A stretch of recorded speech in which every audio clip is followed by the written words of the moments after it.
Wala. Use. Sawan. Wala na excuse. Bago niya yung pagpatuloy, ano na ulit yung ilalakay natin sa mga nakaraan. Anong kabanata? Hindi yung isa. Bago yung ikapitong kabanata. 6. Anong pamagat ng ika-anim na kabanata na yun? Ano? Hindi. Ika-anim. Hindi. Si? Si Kapitan Tiago. So, bago ang lahat, ay kung basahin nyo ang ating layunin sa araw na ito. Ang lahat ay Pagyayaring makikita pa rin sa kasalukuyan, napapahalagaan ang mga negatibo at positibong epekto ng panliligaw noon at ngayon. Napapakita ang paraan ng panliligaw noon sa kasalukuyan sa pamamagitan ng tablihan.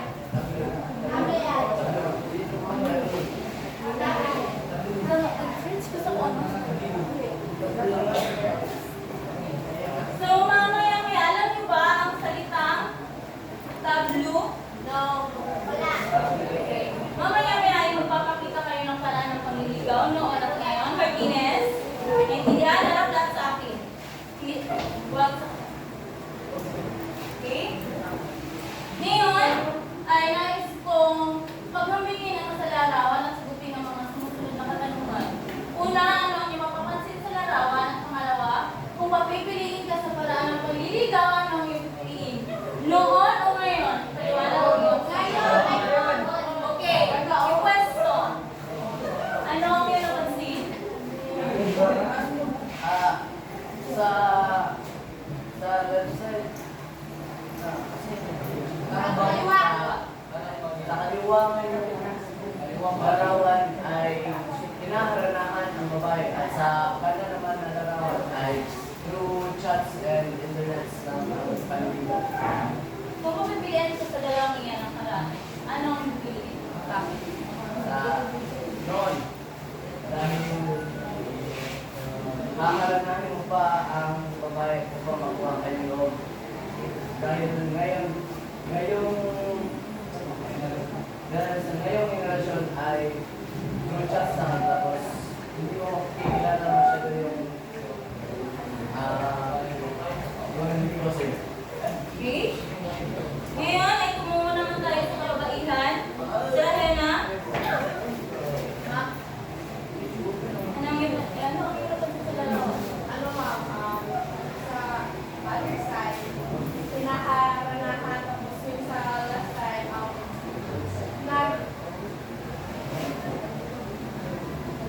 Ano? nag-uusap lang